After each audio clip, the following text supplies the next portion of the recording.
Everyone, कैसे हैं आप सभी। उम्मीद करती हूँ आप सब बहुत ही ज़्यादा अच्छे होंगे। तो आज के लेक्चर में हम पढ़ने जा रहे हैं एड्स के बारे में। Why AIDS? Because today is 1st of December। आज का डेट क्या है? Today is 1st of December and 1st of December means today is what? Today is world AIDS day. आज की क्या है? वर्ल्ड एड्स डे है। आज के दिन क्या किया जाता है?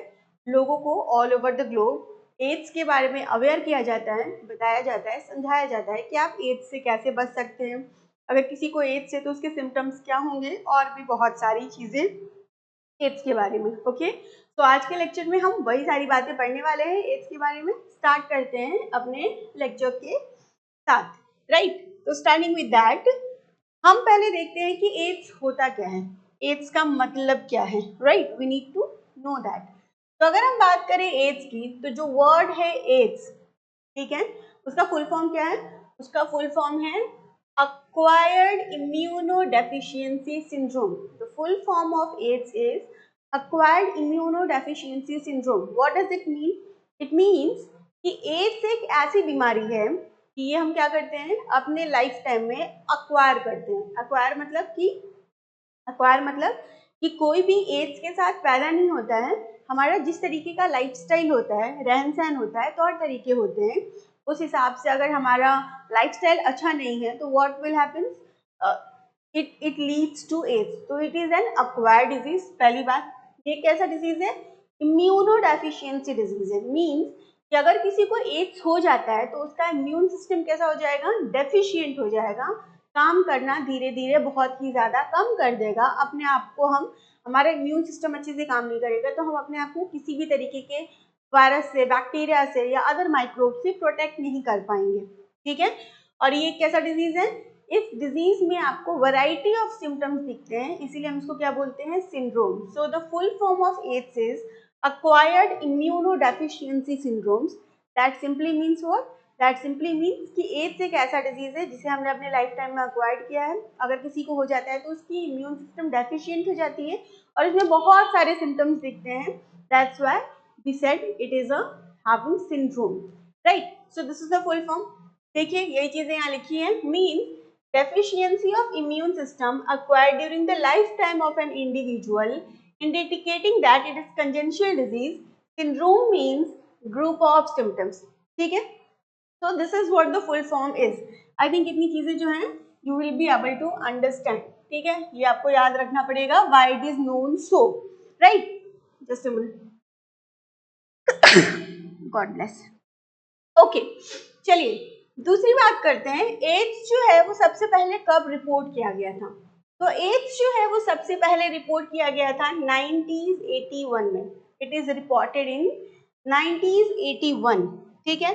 सबसे पहले रिपोर्ट किया गया था 1981 में, लेकिन लास्ट 25 ईयर से ये देखा जा रहा है कि ये ऑल ओवर दी वर्ल्ड बहुत ही तेजी से बढ़ रहा है और इसकी वजह से बहुत ही ज़्यादा लोगों की डेथ हो रही है।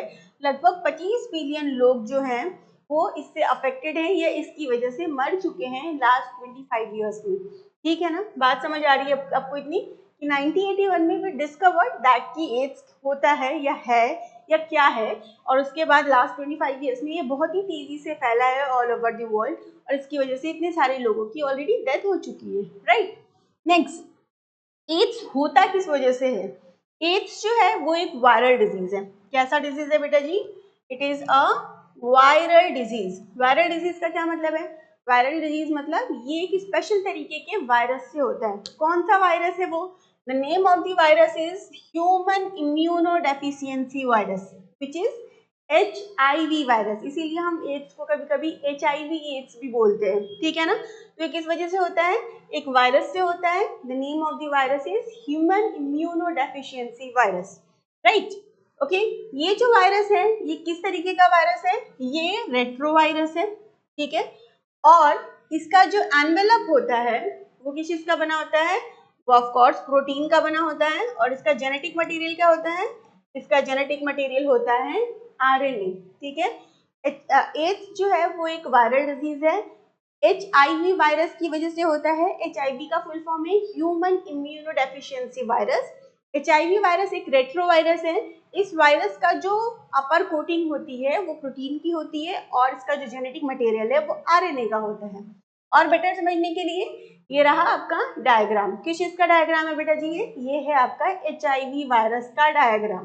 ठीक है, देखिए ध्यान से, अगर आप देखेंगे तो ये ऊपर का जो है ये इसका क्या है, ये इसका प्रोटीन का कोटिंग है। यहाँ आप देख रहे हैं capsid which is the protein coating, और ये जो है आपका ग्रीन कलर का दिस वन, ये क्या है आपका जीनोम है। कैसा जीनोम होता है? आरएनए का जीनोम होता है, तो वायरल आरएनए जीनोम। इसके अलावा इसके अपर एनवेलप पे आप देख रहे हैं बहुत सारे अलग अलग रिसेप्टर्स प्रेजेंट हैं, उनका डिफरेंट डिफरेंट काम होता है, इन्फेक्शन स्प्रेड करने में मदद करते हैं। ठीक है, और क्या है, बस इतनी चीजें हैं, लिपिड की मेम्ब्रेन और भी बहुत सारे इसके अंदर भी और भी डिफरेंट डिफरेंट प्रोटीन्स हैं जिसके बारे में आपको इतना जानने की जरूरत नहीं है। You just need to know कि क्या होता है। इनका जो आउटर मेम्ब्रेन होता है वो प्रोटीन का होता है विच इज कैप्सिड प्रोटीन, और जीनोम कैसा होता है? आरएनए जीनोम होता है। एक और डायग्राम है, यहाँ देख लीजिए, यहाँ दिखाया गया है बहुत ही अच्छे तरीके से। This is what, this is single stranded RNA which is the genome. ये रहा आपका single stranded RNA, right.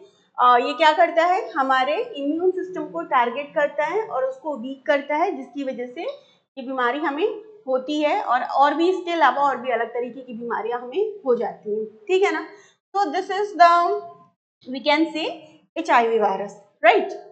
Next देखिए, अगर किसी को HIV का इन्फेक्शन है, मतलब अगर कोई पर्सन ऑलरेडी किसी को एड्स है, तो वो अपना एड्स दूसरों में कैसे फैला सकता है, या एड्स जो है वो एक पर्सन से दूसरे पर्सन में कैसे फैलता है, इसके बारे में कुछ बातें जान लेते हैं। तो ट्रांसमिशन जो है HIV इन्फेक्टेड पर्सन का जनरली कैसे होता है? जनरली होता है HIV इन्फेक्टेड पर्सन से सेक्सुअल कांटेक्ट बनाने में। ठीक है, if someone has AIDS and they are sexually active and they are going to have sex with someone else, someone healthy person, then what happens? That HIV infected person transmit the virus to the healthy person, तो sexual contact बनाने की वजह से।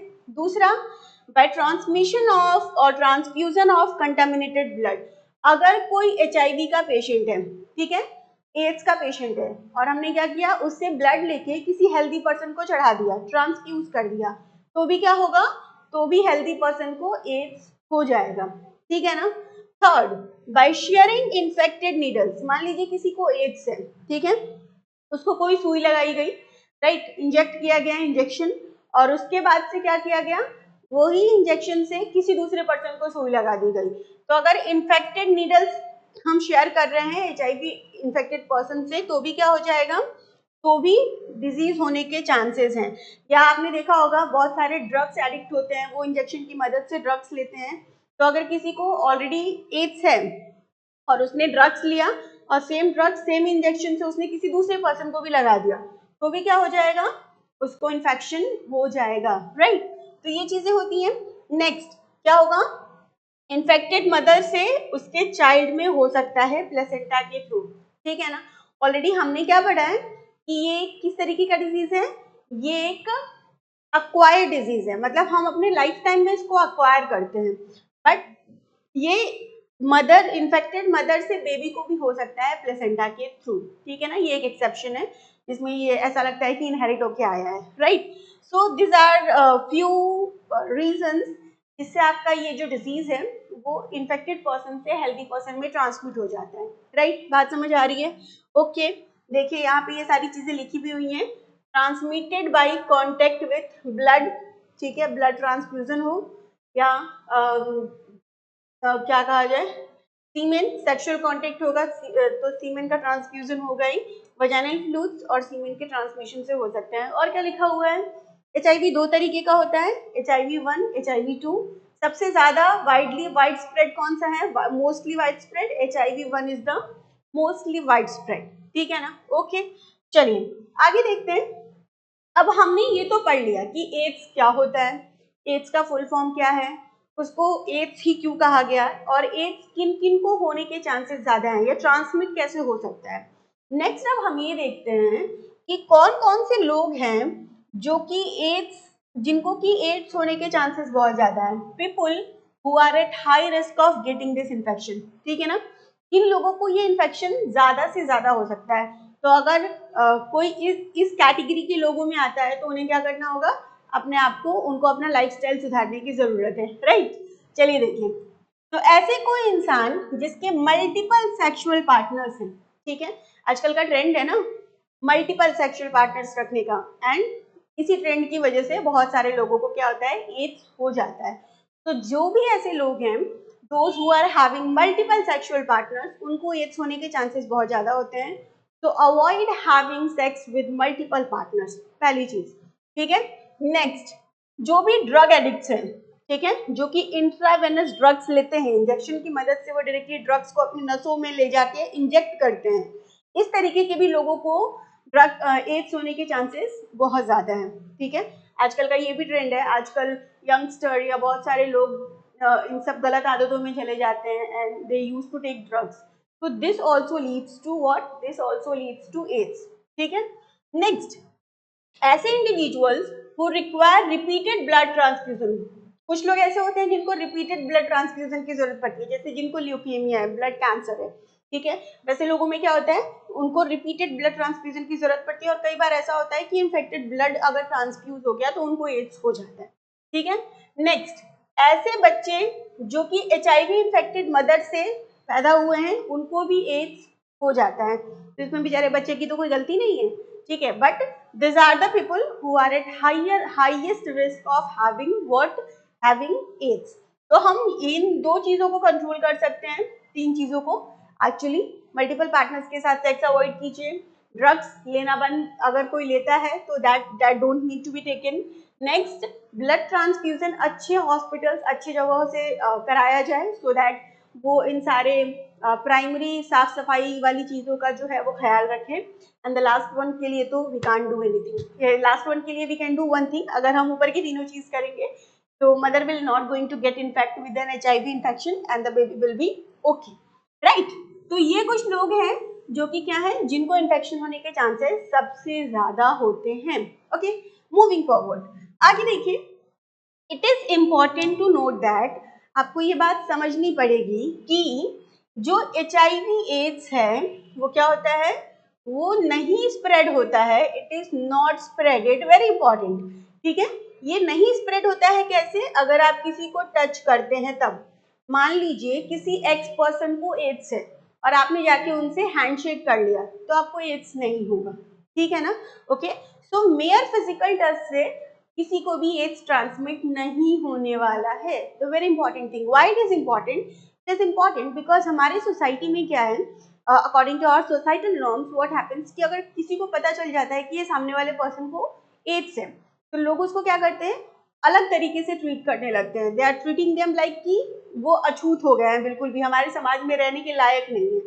तो एक तो वो बेचारा पर्सन, लड़का या लड़की जो भी हो, they are already struggling, they are already emotionally very much drained, emotionally, mentally, financially, every way, और उस पे से अगर उनको इस तरीके का ट्रीटमेंट मिले हमारे सोसाइटी से, तो दैट्स नॉट अप्रिशिएबल। तो इसीलिए वी नीड टू नो कि अगर हम किसी को मेयर टच करते हैं तो दैट विल बी ओके, किसी से हाथ मिलाना, उससे हालचाल पूछ लेना, उसके साथ बैठ के खाना खा लेना, इसमें कुछ बुराई नहीं है, हम इतना उनके इमोशनल सपोर्ट के लिए कर सकते हैं, राइट।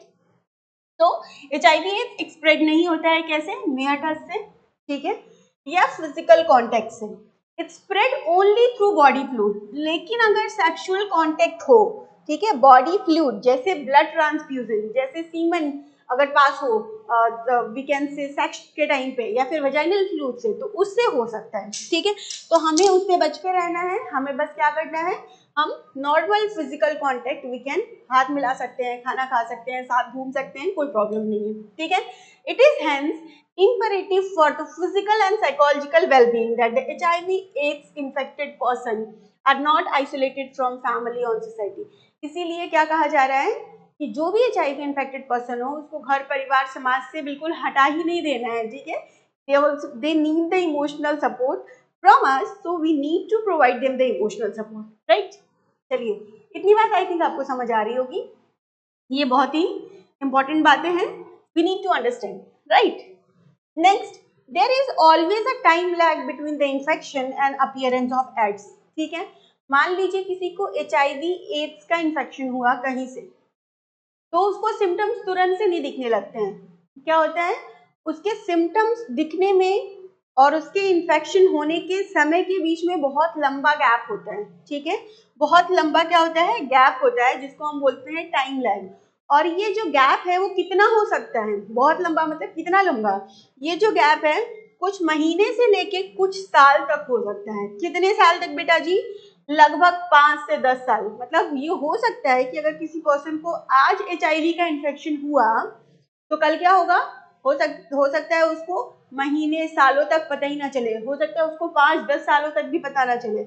और सोचिए उस कंडीशन में अगर उसको मालूम नहीं है कि उसको एड्स हुआ है और उसने क्या किया, लोगों के साथ, मल्टीपल पार्टनर्स के साथ सेक्सुअल रिलेशनशिप्स बनाए, ब्लड ट्रांसफ्यूजन किया और भी बहुत सारी चीजें की, देन कितना बड़ा डिजास्टर क्रिएट हो सकता है। Lots of people will get infected.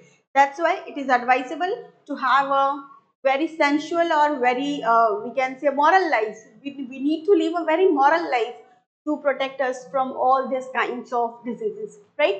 Okay, chaliye next, how HIV weaken immune system. अब हम ये पढ़ते हैं कि अगर किसी को HIV वायरस का इन्फेक्शन हो गया है, एड्स वायरस का इन्फेक्शन हो गया है, तो वो हमारे इम्यून सिस्टम को कमजोर कैसे करता है, पहले ये समझना पड़ेगा। इसके बाद हम इसका पूरा जो मैकेनिज्म है वो भी समझेंगे। ठीक है, चलिए देखिए तो क्या होता है, your immune system is your guards against disease. हमारा इम्यून सिस्टम क्या करता है, हमें अलग अलग तरीके की बीमारियों से बचा के रखता है। जब भी कोई किसी चीज का इन्फेक्शन होता है हमें, तो क्या होता है, हमारा जो इम्यून सिस्टम है वो उसके अगेंस्ट में एंटीबॉडी बना के उसको किल करता है और हमें हमारे बॉडी को बचा के रखता है, प्रोटेक्ट करके रखता है उस स्पेशल डिजीज से। ठीक है, तो पहले बात तो ये कि इम्यून सिस्टम हमारा गार्ड है। ठीक है, दूसरी बात, इम्यून सिस्टम में बहुत सारे वाइट ब्लड सेल्स होते हैं जो कि वो गार्ड करने का काम करते हैं। ठीक है, मैंने ब्लड के ऊपर एक लेक्चर लिया हुआ है पूरा, कि एक्चुअली इससे पहले वाला ही लेक्चर है कि कौन कौन से ब्लड सेल का क्या क्या काम होता है, स्पेशली व्हाइट ब्लड सेल में। तो आप चाहें तो वो लेक्चर देख सकते हैं, मैं पिन कर दूंगी, यू कैन सी कि किसका क्या काम है। ठीक है, तो ये जो व्हाइट ब्लड सेल्स होते हैं ये क्या काम करते हैं, जर्म्स को किल करने का काम करते हैं, उन जर्म्स को जो कि हमारी बॉडी पे अटैक करते हैं। तो आपके HIV के जो वायरस होते हैं वो एक्चुअली करते क्या है, ये HIV के वायरस हमारी इम्यून सिस्टम के सेल के ऊपर ही अटैक कर देते हैं। ठीक है, हमारे व्हाइट ब्लड सेल में ये एंटर कर जाते हैं और एंटर करने के बाद क्या होता है, एंटर करने के बाद हमारे व्हाइट ब्लड सेल को, मशीनरी को हाईजैक करके अपना प्रोटीन, अपना DNA अपना RNA बनाने लगते हैं, जिसकी वजह से बहुत सारे वायरस हमारी बॉडी में हो जाते हैं और जिसकी वजह से ये डिजीज जो है वो बढ़ती जाती है दिन पे दिन। ठीक है, HIV स्टॉप कर देता है हमारे इम्यून सिस्टम को क्या करने से, हमारे बॉडी के सेल्स बनाने से, और क्या बनाने लगता है, अपना HIV का सेल क्रिएट करने लगता है, जिसकी वजह से हमारा इम्यून सिस्टम कमजोर हो जाता है। ठीक है, और धीरे धीरे धीरे धीरे जब HIV वायरस बहुत ज्यादा बन जाते हैं हमारी बॉडी में, हमारा बॉडी बहुत ही ज्यादा कमजोर हो जाता है, तो धीरे धीरे हमें सिम्टम्स जो हैं वो दिखने लगते हैं। राइट, जैसे आप देखिए ये डायग्राम में ये टी सेल है। ठीक है, एक तरीके का व्हाइट ब्लड सेल है टी सेल। इस HIV ने क्या किया, इस HIV ने इस टी सेल के ऊपर इन्वेड किया। ठीक है, इन्वेजन किया, और इन्वेड करने के बाद देखिए इसने क्या किया, ये हमारे टी सेल के अंदर गया और उसने उसके अंदर जाके बहुत सारा अपना नंबर बढ़ा लिया। देखिए एक सॉरी देखिए यहाँ से आया और ये हमारे HIV ने क्या किया, एंटर कर गया हमारे टी सेल में। ठीक है, टी सेल क्या करता है, बी सेल की मदद करता है एंटीबॉडीज क्रिएट करने में या हमारे इम्यून सिस्टम को प्रोटेक्ट करने में। तो इसने क्या किया, हेल्पर सेल को ही डैमेज कर दिया, उसके ऊपर ही इन्वेड कर दिया, उसके अंदर चला गया। ठीक है, जाने के बाद क्या कर रहा है, अपनी बहुत सारी कॉपी बना रहा है इसी के अंदर, टी सेल के अंदर। देखिए इसकी बहुत सारी मल्टीपल कॉपीज बन गई, और जब इसका नंबर बहुत ज्यादा बढ़ जाएगा कि उसके अंदर वो अकोमोडेट नहीं हो सकते हैं, तो हमारा टी सेल ऐसे बर्स्ट कर जाएगा और बहुत सारे HIV वायरस जो हैं वो सेल से बाहर निकल जाएंगे। अब ये सेल, ये एक था तो एक से देखिए यहाँ 3 बन गए, अब ये 3 जाएंगे और अलग टी सेल्स को इन्फेक्ट करेंगे, तो फिर और नंबर इंक्रीज करेंगे। ऐसे करते करते ये एक्सपोनेंशियली अपने नंबर को बढ़ाते जाते हैं, बढ़ाते जाते हैं, बढ़ाते जाते हैं, जिसकी वजह से क्या होता है, हमारी बॉडी में बहुत सारे HIV वायरस जो हैं वो हो जाते हैं। और फिर क्या होता है, जब बहुत सारा नंबर बढ़ जाएगा वायरस का और हमारा इम्यून सेल तो है नहीं जो कि मदद करेगा किल करने में, जिसकी वजह से हम धीरे धीरे बीमार होते जाएंगे, कमजोर होते जाएंगे, हमें सिम्टम्स दिखते जाएंगे किसके, एड्स के। बात समझ में आ रही है? तो इस तरीके से ये जो HIV है वह हमारे इम्यून सिस्टम को कमजोर करता है by killing T cells and by increasing their number again and again and again, or we can say exponentially increasing their number, right? So this is what happens in case of AIDS, in case of HIV infection, right? चलिए अब हम इसके mechanism की बात करते हैं कि ये जो हमारा HIV का इन्फेक्शन है वो एक्चुअली कैसे होता है, the whole correct mechanism, right? एक डायग्राम है, पहले वो समझ लीजिए। ये देखिए, इस वाले डायग्राम से प्रोबेबली आप लोग बहुत ही ज्यादा वाकिफ होंगे, means you guys very well be aware about it. Why? Because ये आपके एनसीईआरटी का डायग्राम है, ठीक है?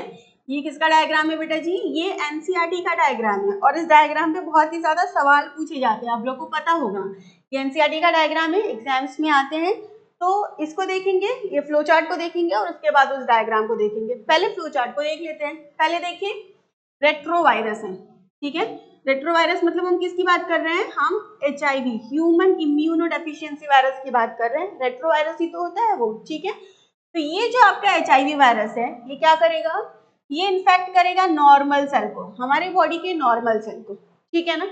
ओके, इन्फेक्ट करने के बाद क्या करेगा? जो वायरस का RNA है, नॉर्मल सेल मतलब जो T सेल था, उसको उसने इन्फेक्ट किया, ठीक है?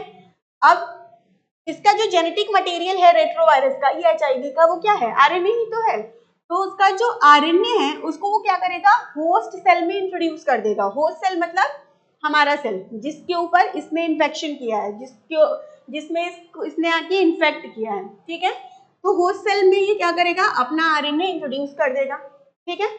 अब क्या होता है, RNA का होगा रिवर्स ट्रांसक्रिप्शन और क्या बनाएगा? RNA से बन जाएगा DNA। आप लोगों ने एक चीज पढ़ी होगी शायद पहले, ठीक है? मैं बता देती हूँ क्या चीज होती है। एक होता है रेप्लिकेशन, यहाँ पे लिखती हूँ, एक होता है रेप्लिकेशन, ठीक है? इसके बाद होता है ट्रांसक्रिप्शन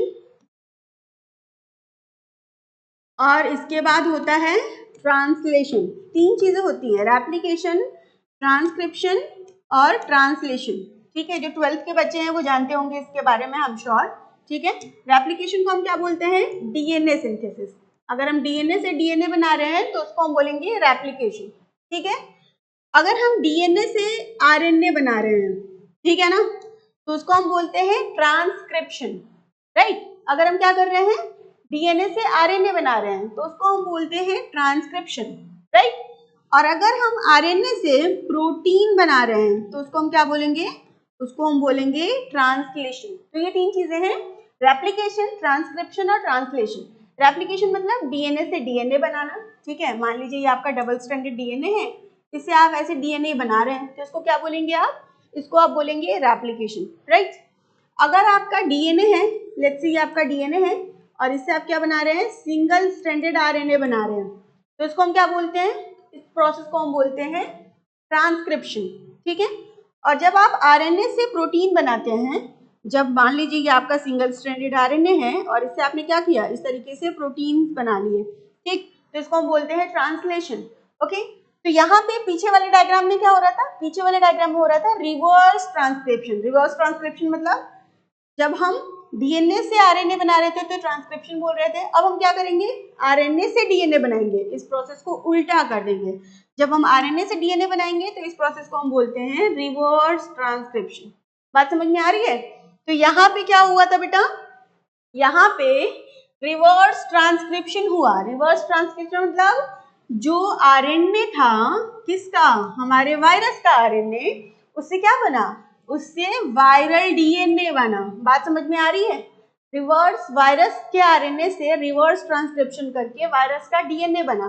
क्या जरूरत थी वायरस का DNA बनाने की? जरूरत ये थी कि वायरस का जो DNA है, ओके, वायरस के पास RNA है और हमारे पास क्या है? जेनेटिक मटेरियल DNA है, तो RNA DNA में आके थोड़ी जुड़ जाएगा, ठीक है? अगर उसको हमारी मशीनरी के साथ ऐड होना है तो उसको क्या करना पड़ेगा? DNA बनाना पड़ेगा। इसीलिए इसने क्या किया? रिवर्स ट्रांसक्रिप्शन किया और RNA से DNA बना लिया, ठीक है?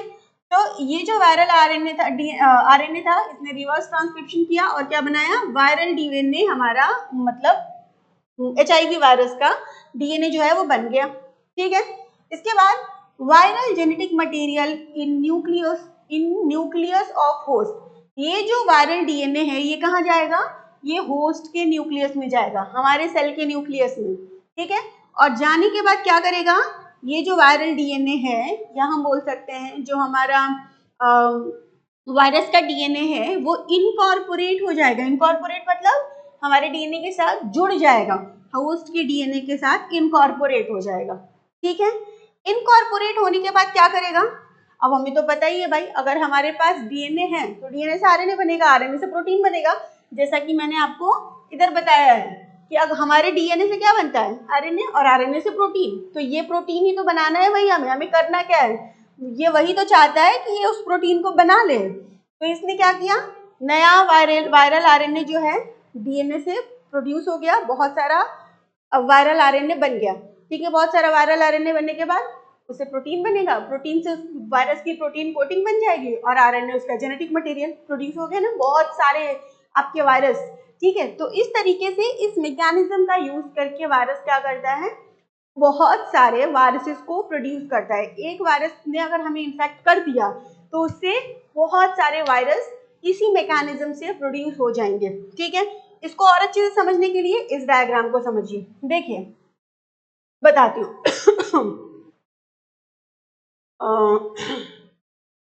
कौन सा कलर लूँ भाई, चलिए मैं ब्लैक कलर ले लेती हूँ। देखिए क्या हुआ, ये है आपका वायरस, इन्फेक्शियस वायरस, या आप इसको HIV वायरस बोलिए, है ना। ओके, ये आपका वायरस, ये वायरस का ऊपर का प्रोटीन कोटिंग और ये वायरस का अंदर का क्या है, genetic material which is RNA, infectious material. इस वायरस ने क्या किया, इस वायरस ने, ये हमारा एक सेल है, ठीक है ना, ये हमारा क्या है, एक सेल है, बॉडी का कोई भी एक सेल ले लीजिए या आप टी हेल्पर सेल ही ले लीजिए, कोई इश्यू नहीं है।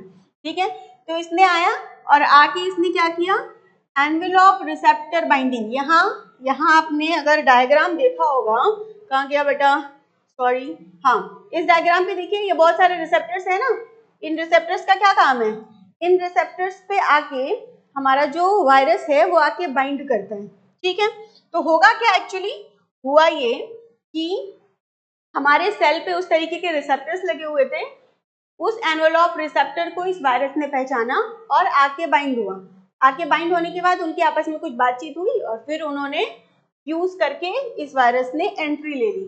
ठीक है, अब एंट्री ली तो क्या हुआ, क्या ये पूरा वायरस अंदर आ जाएगा, नहीं, पूरा अंदर नहीं आएगा, आउटर कवरिंग रह गई बाहर और इसका जो प्रोटीन था विद जेनेटिक मटेरियल वो आ गया, सॉरी इसका सिर्फ जो जेनेटिक मटेरियल था RNA वो आ गया अंदर, ये देखिए पिंक कलर का जेनेटिक मटेरियल। ठीक है, अब ये जो जेनेटिक मटेरियल था वो क्या था, वो था RNA। फिर क्या हुआ, इस RNA ने किया रिवर्स ट्रांसक्रिप्शन, मतलब क्या बना दिया, DNA बना दिया। तो देखिए इस RNA से बन गया DNA, यहाँ पे कलर चेंज है ना, तो ये था RNA, अब ये क्या हो गया, ये हो गया DNA। रिवर्स ट्रांसक्रिप्शन करके इसने DNA बनाया। अब ये DNA क्या कर रहा है, जाके ये देखिए ग्रीन कलर का, ये क्या है ग्रीन वाला, ये होस्ट का DNA है, हमारे सेल के अंदर का DNA है। ठीक है, तो ये जाके क्या करेगा, हमारे सेल के DNA के साथ अटैच हो जाएगा। ठीक है, इंटरवाइंड हो जाएगा, उसके साथ बिल्कुल अच्छे तरीके से बंध जाएगा, DNA से जुड़ जाएगा। ठीक है, कौन सा एंजाइम की मदद से, लाइगेज एंजाइम की मदद से। आप लोग को पता होगा, अगर आपने ये प्रोसेसेस पढ़े होंगे तो, नहीं पढ़े होंगे तो कोई दिक्कत की बात नहीं है, आप अभी ये समझ लीजिए। ठीक है, तो DNA जाके हमारे DNA के साथ जुड़ गया।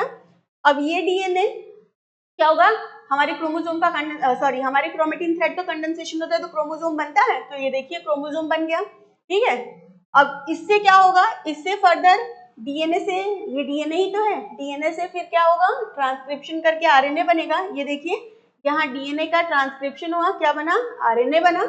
ठीक है, फिर RNA जो है, RNA का ट्रांसलेशन हुआ, ये बहुत सारे प्रोटीन्स बन गए। ठीक, ये प्रोटीन्स जो हैं, अलग अलग तरीके के प्रोटीन्स बने, प्रोटीन्स की असेंबली हुई। ठीक है, कैप्सिड, ऊपर का कैप्सिड प्रोटीन बना, वो असेंबल हुआ और RNA जेनेटिक मटेरियल था ही हमारे पास, तो उन सबकी असेंबली हुई और असेंबली होगी, ये देखिए वायरस, पूरा वायरस तैयार। तो एक वायरस ने इन्फेक्ट किया और इस तरीके के मल्टीपल वायरसेस देखिए यहाँ बन के तैयार। तो हो क्या रहा है, जब हमें HIV वायरस का इन्फेक्शन हो रहा है तो ये सारा मशीनरी फॉलो करके व्हाट हैपेंस, बहुत सारे वायरसेस हमारी बॉडी के अंदर बन जा रहे हैं। आई थिंक आपको ये फ्लो चार्ट और ये डायग्राम समझ आ रहा होगा, दैट व्हाट इट इज। अगर आपने मॉलिक्यूलर बेसिस ऑफ इनहेरिटेंस पढ़ा है, molecular biology, transcription, translation and replication, तो आपको ये बात बहुत अच्छे से समझ आ रही होगी। अगर आपने नहीं पढ़ा है तो घबराने वाली कोई बात नहीं है। मैं ट्रांसक्रिप्शन, ट्रांसलेशन और रेप्लिकेशन की जो वीडियोस हैं वो बहुत ही जल्दी अपलोड करने वाली हूँ, आप वहाँ से देख सकते हैं। फॉर दैट रीजन आपको नॉर्मल चीज़ें जो है वो मैंने बता दी। Replication means DNA synthesis, transcription means RNA synthesis, DNA से आरएनए बनाना, और translation means protein synthesis, right. तो उतनी बातें आपको समझ में आ रही होंगी। अब ये डायग्राम देख लीजिए, बहुत ही इंपॉर्टेंट है, आपके एनसीईआरटी का डायग्राम है। देखिए क्या हो रहा है, ये एक वायरल प्रोटीन कोड है, ठीक है, वायरस का प्रोटीन कोड है, और ये अंदर क्या है, वायरस का आरएनए है। रुकिए जरा कलर चेंज कर लूँ। ये पर्पल कलर का क्या है, वायरल आरएनए कोड है, और ये ऊपर वाला क्या है, प्रोटीन कोड है, ठीक है। ये गया और इसने हमारे एक नॉर्मल सेल को, ये देखिए एनिमल सेल लिखा है, तो ये जो स्क्वायर बॉक्स है ये क्या है, हमारा नॉर्मल सेल है। तो इसने एनिमल सेल को क्या किया, इन्फेक्ट किया, ठीक है।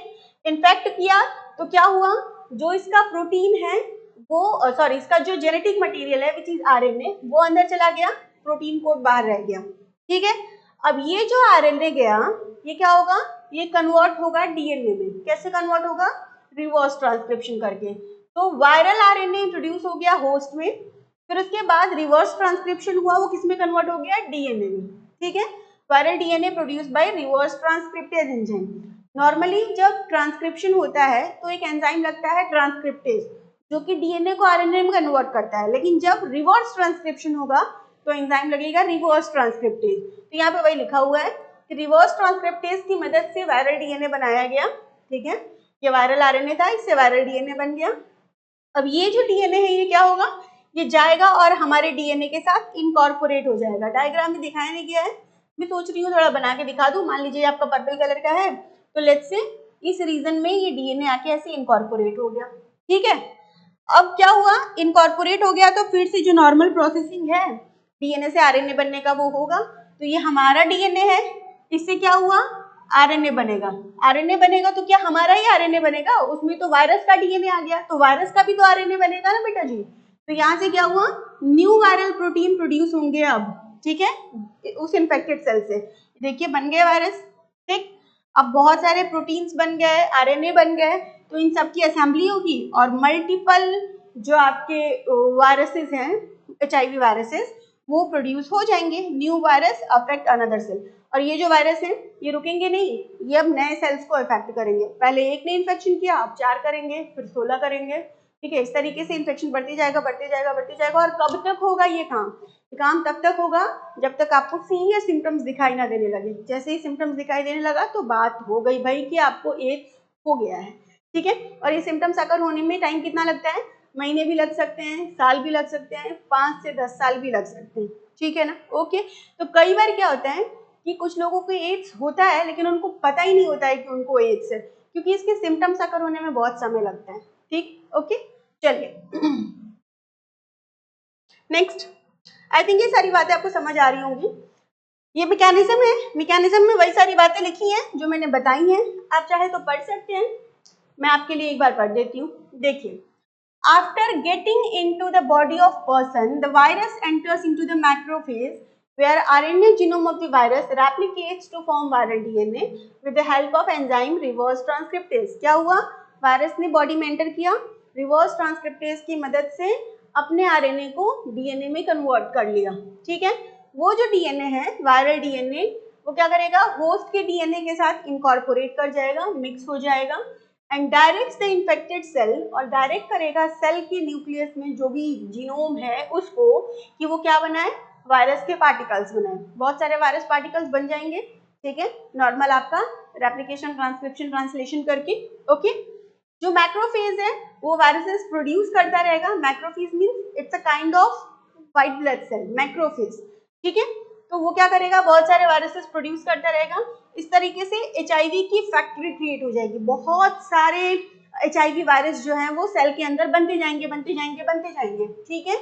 इसके अलावा जो HIV है वो हेल्पर सेल में, टी हेल्पर सेल में, टी लिम्फोसाइट में भी एंटर करेगा, उसमें भी सेम काम करेगा और अपने बहुत सारे प्रोजेनीज क्रिएट करेगा। जो प्रोजेनी वायरस बनेंगे वो क्या करेंगे, वो ब्लड में रिलीज होंगे, अटैक करेंगे दूसरे सेल्स को, और ये काम बार बार होता रहेगा, जिसकी वजह से HIV वायरस बहुत ज्यादा बन जाएंगे, ठीक है ना। ओके, इसके बाद इस पीरियड के समय पे इंसान को कुछ सिम्टम्स दिखेंगे, ठीक है। क्या क्या सिम्टम्स दिख सकते हैं बेटा जी, जो इंसान है उसको कुछ सिम्टम्स दिखेंगे। क्या सिम्टम्स दिखेगा, उसको फीवर हो सकता है, उसको डायरिया हो सकता है, लूज मोशन, और उसका वेट लॉस हो सकता है। ये सब तो नॉर्मल सिम्टम्स है, लोगों को कभी जनरली भी बुखार लग जाता है, थोड़ा वेट लॉस हो जाता है, ठीक है। तो चूंकि इसके सिम्टम्स बहुत ही नॉर्मल से हैं तो लोग डिटेक्ट नहीं कर पाते।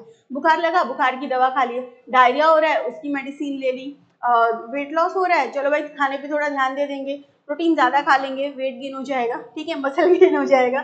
तो इसके सिम्टम्स भी बहुत ही नॉर्मल से हैं, ठीक है।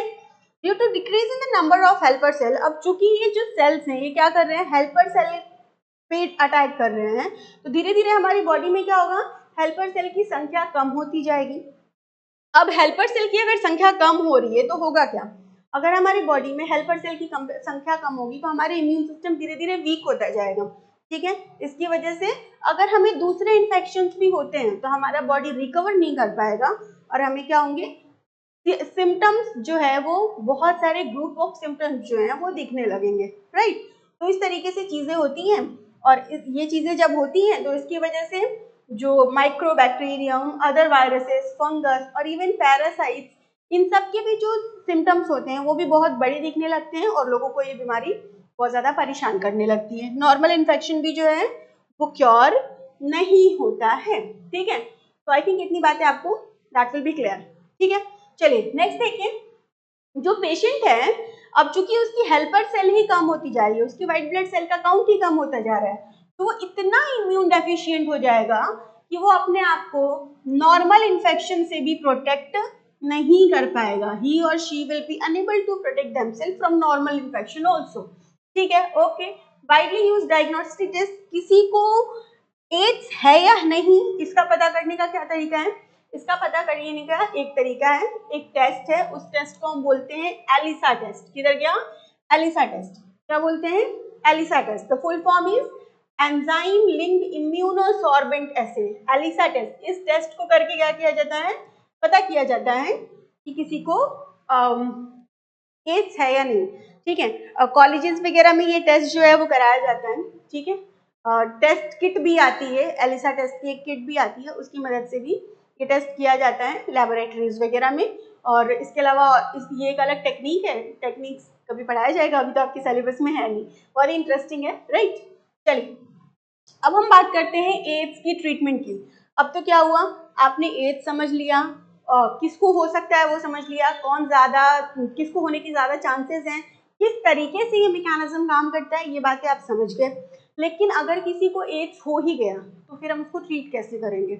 देखिए पहली बात तो ये कि अगर किसी को एड्स हो गया तो हम उसको ट्रीट कंप्लीटली नहीं कर सकते हैं, there is no complete cure. अगर किसी को एड्स है तो हम उसको पूरे तरीके से सही नहीं कर सकते हैं, हाँ हम उसकी लाइफ टाइम को इंक्रीज कर सकते हैं थोड़ा, उसको कुछ दवाइयाँ देके, but we can't cure completely, ठीक है। देखिए विद क्या होता है, कुछ एंटी रेट्रोवायरल ड्रग्स आते हैं, ठीक है। ये डिजीज रेट्रोवायरस की वजह से हो रहा है, तो एंटी रेट्रोवायरल डिजीज आते हैं जिससे इसका ट्रीटमेंट किया जा सकता है। लेकिन ये ट्रीटमेंट कैसा है, पार्शियली इफेक्टेड है, पूरे तरीके से वी कांट क्योर, राइट। लेकिन ओनली प्रोलॉन्ग, ये क्या कर सकते हैं, जो इन्फेक्टेड पर्सन है जिसको HIV है उसकी लाइफ को सिर्फ बढ़ा सकता है, लेकिन इसकी वजह से डेथ को नहीं रोका जा सकता। आज नहीं मरेगा, 4 साल बाद मरेगा, लेकिन जिसको एड्स है उसको एड्स की वजह से उसकी डेथ ही होनी है, we can't do anything about it, right. सिर्फ उसके लाइफ स्पैन को हम इंक्रीज कर सकते हैं, विच इज इनइवाइटेबल, डेथ जो है उसको आना ही आना है, राइट। वैसे तो हर किसी को मरना है, बट अगर आप किसी इस तरीके के डेंजरस बीमारी से मर रहे हैं so that will be really heart breaking, right. So we need to protect ourselves. इसीलिए ये बात आपको बताई और समझाई जा रही है कि आपको पता हो कि ये डिजीज कैसे होता है और आप खुद से कैसे बच सकते हैं। हम एड्स से बच कैसे सकते हैं, prevention is better than cure, right.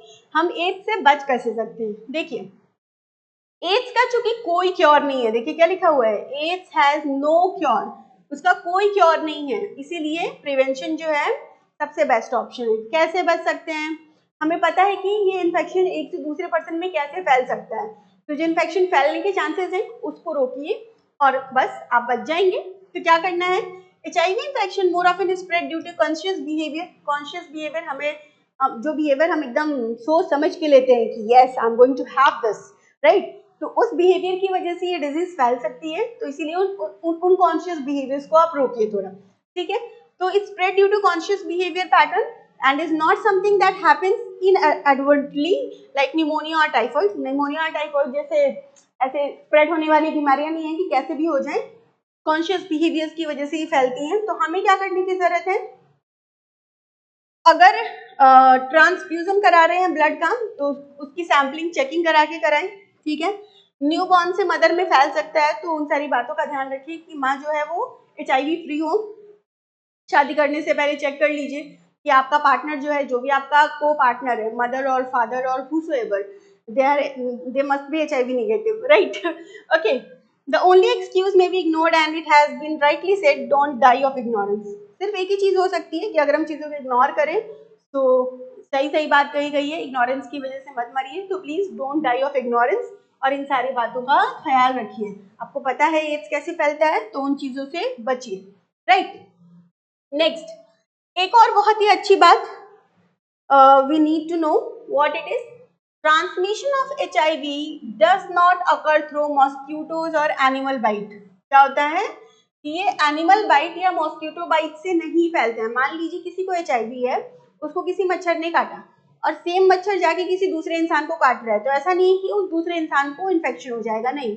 मान लीजिए किसी पर्सन को HIV है और उसको किसी कुत्ते ने काट लिया और वो कुत्ता जाके फिर तीसरे इंसान को काट रहा है, तो ऐसा नहीं है कि उसको हो जाएगा वो डिजीज, ठीक है। तो मॉस्किटो बाइट और एनिमल बाइट से भी ये चीजें नहीं फैलती। अब ये ना करें कि किसी मच्छर ने किसी HIV पेशेंट को काट लिया या किसी कुत्ते ने किसी HIV पेशेंट को काट लिया तो इंसान को तो कुछ नहीं कर सकते, कुत्ते को मार डाले, भाई ऐसा नहीं करना है हमने, ठीक है, क्योंकि उनकी वजह से वो फैलता नहीं है। ओके, चलिए देखिए, because the virus does not survive और reproduce outside the human body. ऐसा क्यों, क्योंकि जो HIV वायरस है, अगर मान लीजिए किसी कुत्ते ने किसी HIV पेशेंट को काटा भी तो वो वायरस उस कुत्ते की बॉडी के अंदर नहीं जिंदा रह सकता है, क्योंकि उस HIV वायरस को जीवित रहने के लिए ह्यूमन होस्ट चाहिए, ठीक है, किसी दूसरे होस्ट के ऊपर दे कांट सर्वाइव। नेक्स्ट, जब एक मॉस्किटो बाइट करता है तो वो ब्लड को सक करता है ह्यूमन बॉडी से, और सक करने के बाद क्या वो उस ब्लड को दूसरे ह्यूमन को इंजेक्ट कर देता है, नहीं करता ना, वो तो सिर्फ दूसरे ह्यूमन से भी ब्लड सक ही कर रहा है।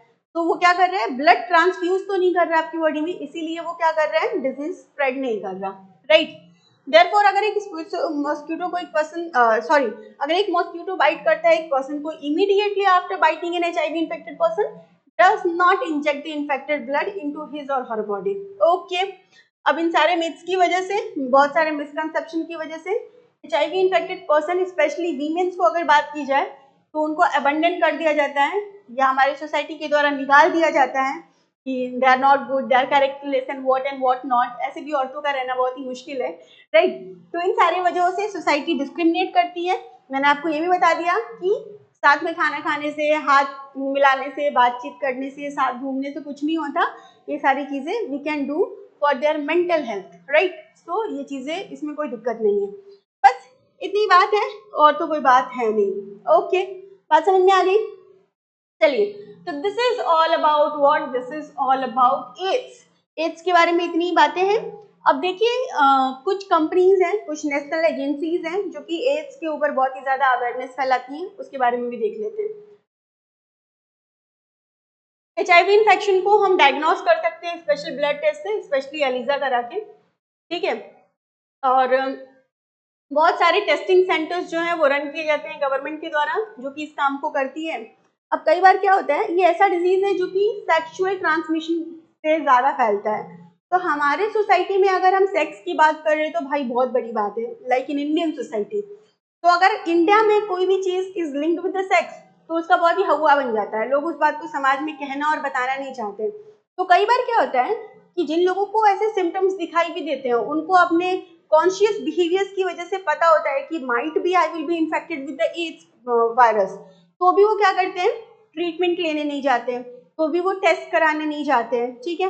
तो हमारी गवर्नमेंट ने क्या किया है कि भाई ऐसा करते हैं, कुछ ऐसे ऑर्गेनाइजेशंस रखते हैं जहाँ पे इन पेशेंट का जो टेस्ट है वो बिल्कुल भी गुप्त तरीके से किया जाएगा, किसी को भी कानो कान खबर नहीं लगने देंगे कि कौन आया था, किसका टेस्ट हुआ, कौन HIV पॉजिटिव है, कौन निगेटिव है, राइट। तो ये जो ऑर्गेनाइजेशंस हैं गवर्नमेंट के द्वारा रन की जाती हैं, जो कि पेशेंट का टेस्ट जो है वो अनएम्बिगुअसली करती हैं, या उस पेशेंट का टेस्ट बहुत ही कॉन्फिडेंशियल तरीके से किया जाता है और फिर उसको उसके रिजल्ट्स बता दिए जाते हैं। इसीलिए if any person who knows by their behavior or by their conscious choices that they are going to that they might have some kinds of infection, तो उनको क्या करना चाहिए, इन गवर्नमेंट ऑर्गेनाइजेशन में जाना चाहिए, अपना एलिजा टेस्ट जो भी टेस्ट है, ब्लड टेस्ट वो कराना चाहिए और उसकी रिपोर्ट्स उनको पता हो जानी चाहिए, ठीक है ना। Okay, so test needs to be done. तो HIV का जो एंटीबॉडी है 6 हफ्ते या 6 महीने के बाद ही वी कैन टेस्ट, तो इसीलिए ये टेस्ट उतनी ड्यूरेशन के बाद ही कराया जाए, ठीक है। इसको विंडो पीरियड बोलते हैं, उतने के बाद ही कराया जाए।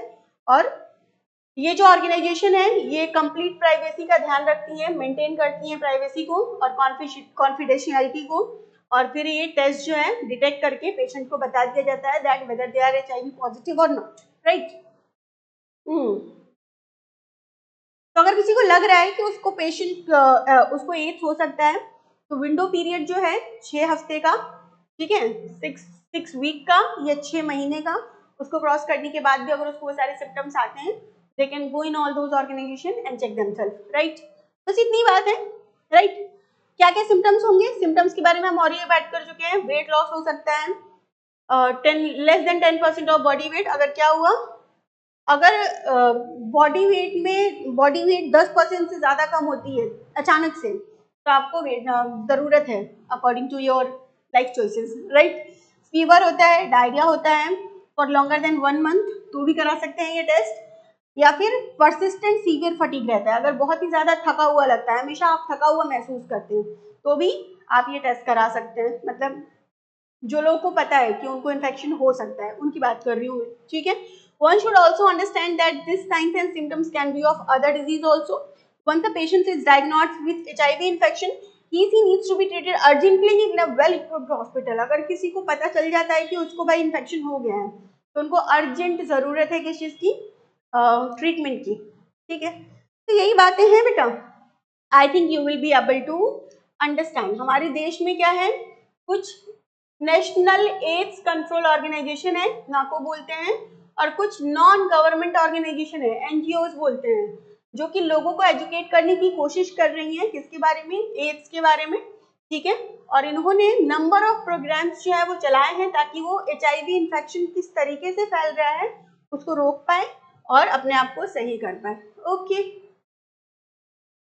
इन्होंने क्या किया है, ब्लड बैंक्स को सेव कर दिया है, मतलब जो भी ब्लड आता है उन ब्लड बैंक्स में उसकी स्क्रीनिंग की जाती है पहले कि it must be HIV negative, तभी उसको ब्लड बैंक में रखा जाता है और तभी उसको ट्रांसफ्यूज किया जाता है, ठीक है। इसके अलावा रोकने के लिए और क्या किया जा रहा है, डिस्पोजेबल नीडल और सिरिंज का इस्तेमाल किया जाता है। एक सिरिंज एक बार अगर इस्तेमाल किया जाता है तो दोबारा उसको नहीं इस्तेमाल करते हैं, डिस्पोजेबल होते हैं वो, ठीक है। इसके अलावा फ्री डिस्ट्रीब्यूशन ऑफ कॉन्डोम्स, लोग कॉन्डम्स जो है वो एक वी कैन से एक एड है प्रेगनेंसी को रोकने के लिए, बट प्रेगनेंसी को रोकने के अलावा ये क्या कर सकता है, it can also control the spread of HIV infection also, ठीक है। ओके, तो फ्री कॉन्डम्स भी बांटे जा रहे हैं ताकि if someone is going to have sex with some infected person and they have used condoms, then they are not going to infect it, right? If they don't have used condoms, then what happens, their vaginal and the semen fluid got mixed and that leads to infection, ठीक है। इसके अलावा drug abuse को control किया जा रहा है, safe sex के लिए एडवोकेट किया जा रहा है, बताया सिखाया जा रहा है लोगों को, ठीक है। इसके अलावा रेगुलर चेकअप्स और जो HIV ससेप्टेबल पॉपुलेशन है उनका रेगुलर चेकअप कराया जा रहा है और उनका ख्याल रखा जा रहा है। कौन से लोग हैं जिनको HIV होने के चांसेस बहुत ज्यादा हैं, स्पेशली जो सेक्स वर्कर्स हैं या जो ऐसे लोग हैं जो सेक्स वर्कर्स के पास बहुत ही रैंडमली विजिट करते हैं, वो लोग बहुत ही ज्यादा ससेप्टेबल हैं, तो उनके रेगुलर उन वर्कर्स के रेगुलर चेकअप्स कराए जाते हैं, ठीक है ना। ओके, बस इसके बाद क्या है कि जिसको HIV है उसको सिंपैथी के साथ ट्रीट करने की जरूरत है, ना कि हमारी सोसाइटी उसको इग्नोर करे, ये जरूरत नहीं है हमारी। बस हो गया बेटा, this is what the AIDS is all about. तो today is 1st of December and we मैंने अपनी तरफ से कोशिश की है आपको उन सारे नॉलेजेस को देने की जिससे आप अपने आप को एड्स से बचा सकते हैं।